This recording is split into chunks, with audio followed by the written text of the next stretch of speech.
What is good, guys? It's your boy, this dude, and today is a different video.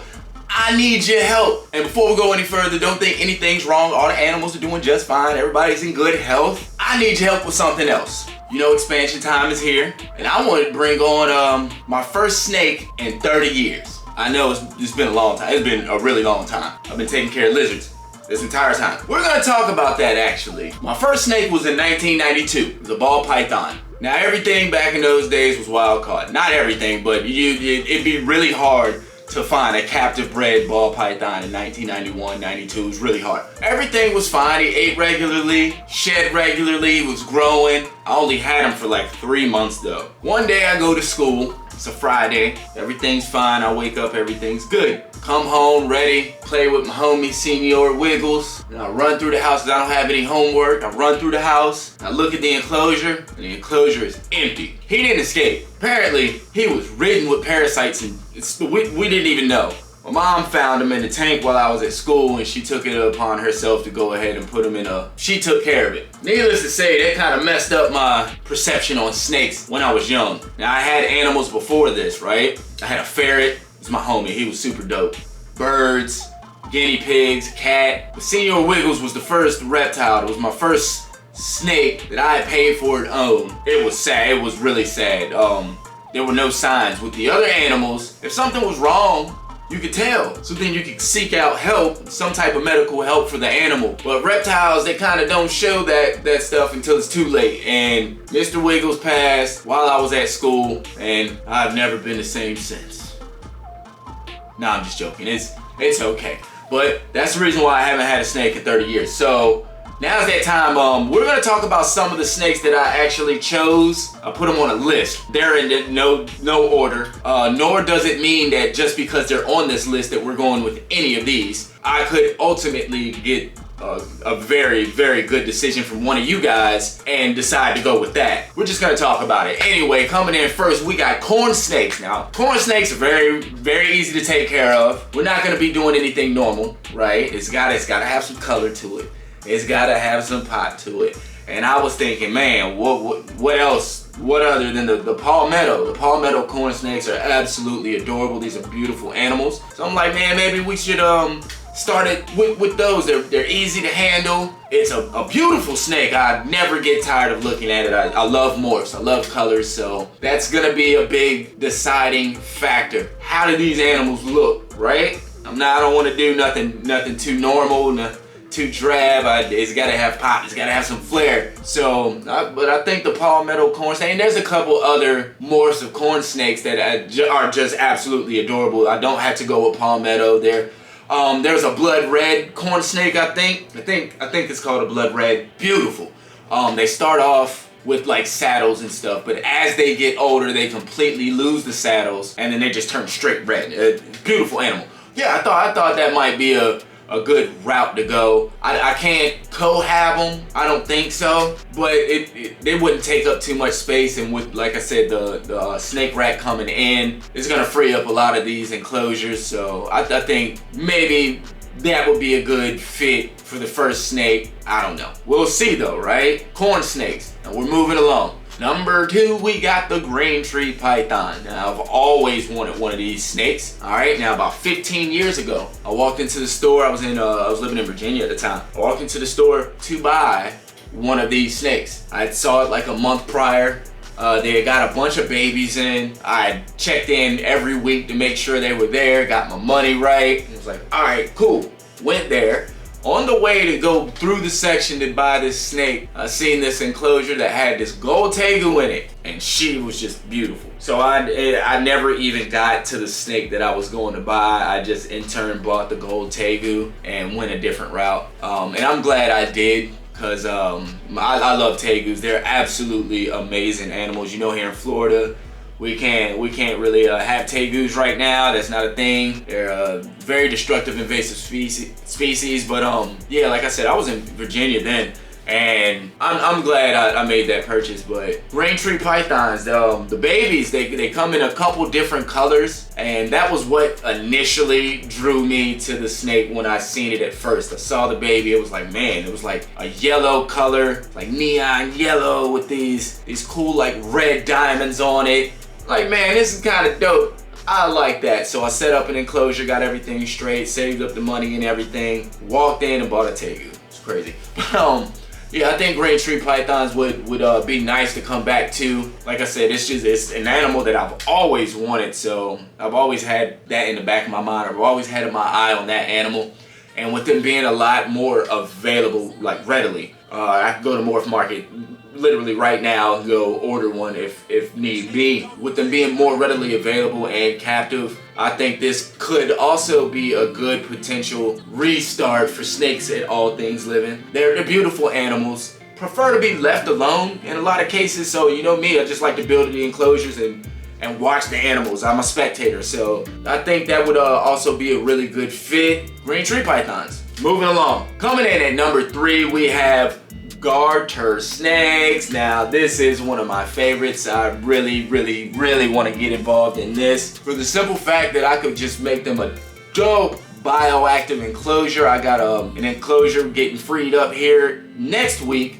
A 4x2x2. It's not a Zen habitat though, but it's a 4x2x2 sliding glass in the front. I think that would be beautiful to go ahead and set up a bioactive enclosure, not just for a garter snake, but for any snake. But the thing about garter snakes is I also would be able to cohab them, which is amazing. I could get 2 or 3, start off with a male, 2 females, build them something nice, give them a nice hanging canopy the same way we did in the tent. And they come in a couple different color variations, from your red-sided to your the ones that are over in the Californias that are red and blue. We have some out here in Florida that are just blue and black. They have a bunch of different color variations. So once again, you know, I love colors. It's a double-edged sword. They have colors, I can cohab them, I can build them a nice, beautiful, bioactive enclosure. I think these animals would be amazing. Live birth, I think. Yeah, I'm pretty sure they give live birth. It's all around just a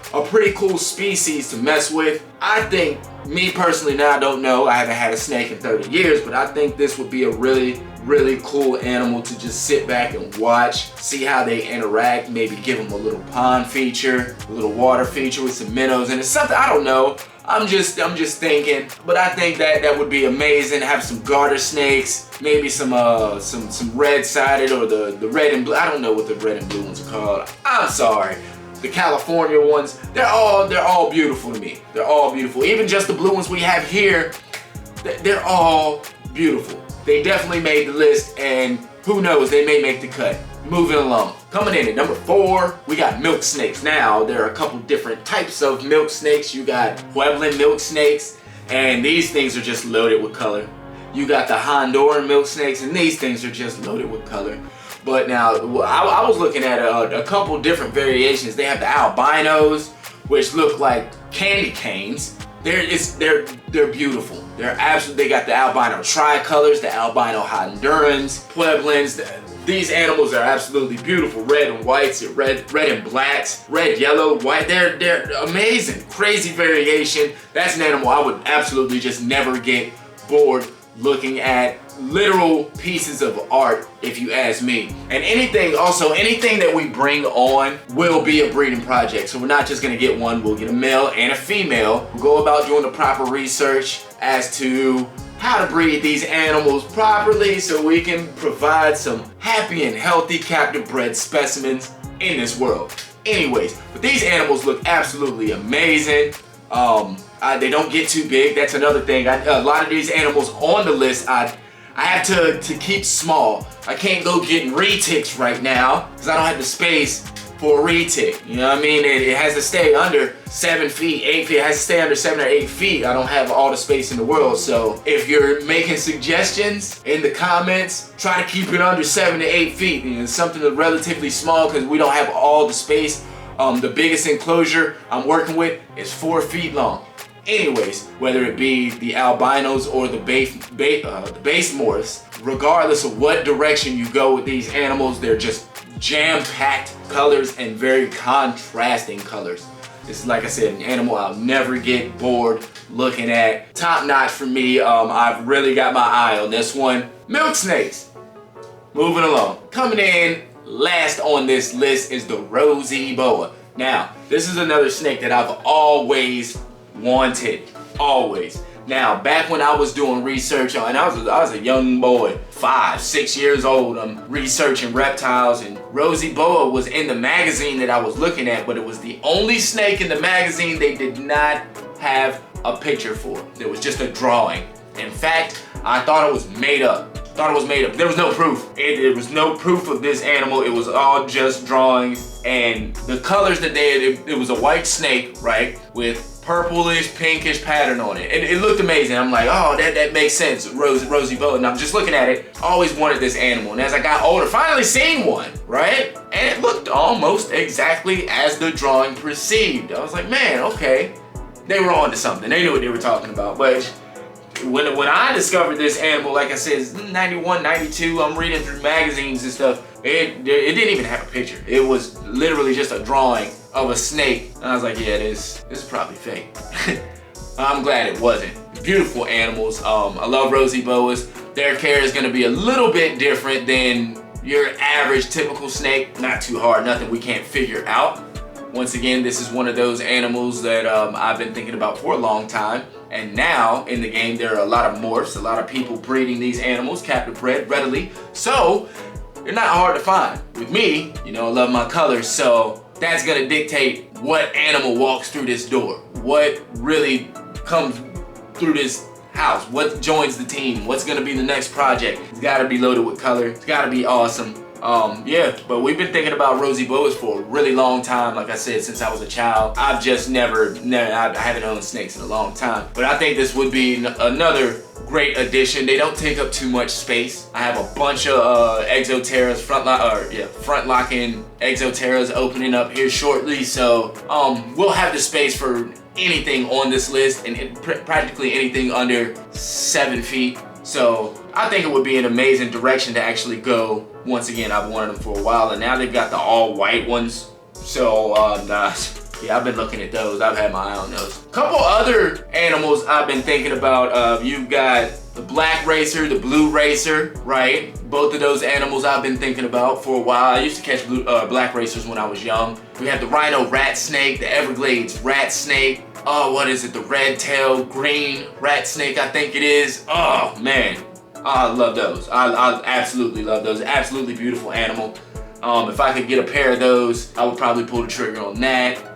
What else? Viper boas, right? Been thinking about that for quite a while. We're not going back to ball pythons. We're gonna let everybody else take that on. Sand boas. And there's just a whole assortment of other animals that we've been thinking about, but what are your suggestions? What are you thinking about, right? What do you suggest? Let me know. I know when it comes to snakes, there's a lot I don't know, and this is the only reason why I make a video asking for your help. I know there's a lot that I don't know. What do you know? What cool, cohabitable, colorful snakes are there out there that this man can get into? And they don't even have to be cohabitable, right? But can I build them a dope bioactive enclosure that we can check in on them from time to time, right? And are they just absolutely stunning, jam-packed with colors left to right? Like, you know what I'm on. You guys know what I like. Leave me some suggestions. I need some help. Anyways, I appreciate you tuning in. Anything you leave in the suggestions, I'm gonna go research in depth. And thanks for taking the time out to join me once again. I know you could have been anywhere on this planet, but you decided to be here with me, and that means a lot. Thank you.